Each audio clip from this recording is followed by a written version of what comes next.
حق کی اگر طلب ہے، ہدایت کی اگر کوئی ہدایت کا جویا ہے، تلاشی ہے، تو وہ لازماً اللہ اسے پہنچا دے گا۔ وَالَّذِينَ جَاهَدُوا فِينَا لَنَهْدِيَنَّهُمْ سُبُلَنَا۔ جیسے حق کی طلب میں حضرت سلمان فارسی رضی اللہ تعالیٰ عنہ، انہوں نے کتنی محنت کی ہے، کتنی جد و جہد کی ہے۔ مجھے تو بسا اوقات محسوس ہوتا ہے کہ حضرت ابراہیم علیہ السلام کے یوں سمجھیے کہ ہر اعتبار سے ایک ریپلیکا سا نظر آتا ہے، شخصیت کے اعتبار سے۔ فارس میں پیدا ہوئے، باپ جو ہے آتش کدے کا اہم پجاری یا جو بھی کہے ذمہ دار تھا۔ اب ان کے دل میں یہ بات آئی کہ یہ کیا تماشا ہوا، آگ ہم جلائیں، ایندھن ہم ڈالیں تو آگ جلے، اور پھر اسی کے آگے ہاتھ جوڑ کر کھڑے ہو جائیں۔ بغاوت کی، ایک اللہ کو مانوں گا میں۔ جیسے حضرت ابراہیم علیہ السلام کو باپ نے نکال دیا تھا، وَاہْجُرْنِی مَلِیًّا، نکل جاؤ میری نگاہوں کے سامنے سے، ورنہ لَأَرْجُمَنَّکَ، میں تمہیں رجم کر دوں گا، سنسار کر دوں گا۔ ایسے ہی باپ نے انہیں بھی نکال دیا۔ جیسے حضرت ابراہیم نے ہجرت کی، وہ عراق سے کی شام کی طرف، ارم میں پیدا ہوئے تھے، یہ عراق کا ایک شہر تھا، ہجرت کر کے گئے شام۔ ایسے ہی یہ ہجرت کر رہے ہیں ایران سے عراق، عراق سے متصل شام ہے، ایران سے متصل جو ہے عراق ہے، اور وہاں جو ہے انہوں نے جا کر عیسائیت اختیار کر لی، اس لیے کہ اس وقت تک اسلام عیسائیت ہی تھا، حضور کی تو بعثت ابھی ہوئی نہیں تھی۔ جب تک حضور کی بعثت نہیں ہوئی، حضرت مسیح ہی کا دور نبوت رسالت جاری ہے، عیسائی ہو گئے۔ اب وہ عیسائی راہبین کے پاس علم حاصل کرنے کے لیے، تربیت حاصل کرنے کے لیے ایک کے پاس رہے، اس کے انتقال کا وقت آ گیا تو فرمایا کہ میری تو ابھی تسلی نہیں ہوئی، اطمینان نہیں ہوا، میرے طلب علم کو سیری ابھی نہیں ہوئی۔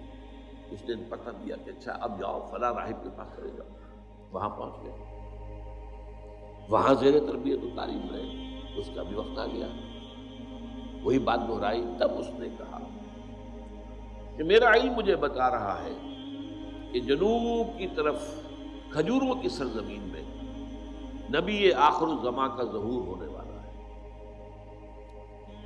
عیسائیوں میں اس وقت تک بڑے حق پرست لوگ موجود تھے حضور کے زمانے میں، آج کی عیسائیت ختم ہو چکی ہے۔ وہ جو سائمن کے پیروکار تھے، شمعون کے، وہ موحدین تھے۔ آج کی عیسائیت پولزم ہے، سینٹ پال کے یہ سب کے سب جو ہے پیروکار ہیں، جس نے تسنید ایجاد کی ہے اور جس نے شریعت جو ہے موسوی کو ساقط کیا۔ اس اعتبار سے اس وقت تک جو ہے وہ لوگ موجود تھے جو صحیح حضرت عیسیٰ علیہ السلام کے پیروکار تھے۔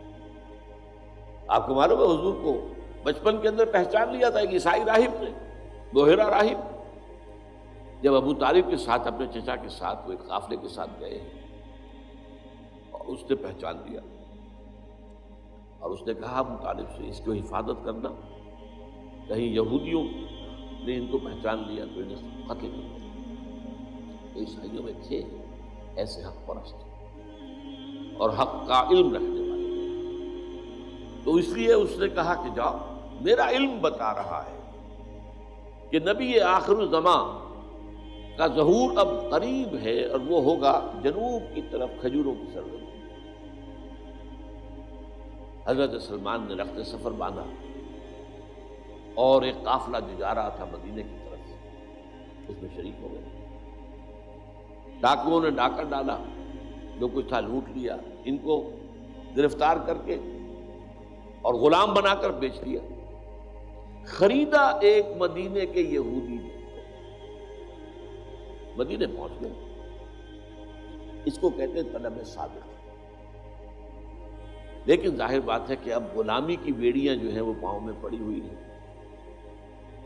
آگے تو نہیں جا سکتے۔ سن رہے ہیں کہ مکے میں ایک شخص نے دعویٰ کیا ہوا ہے، لیکن جائے کیسے؟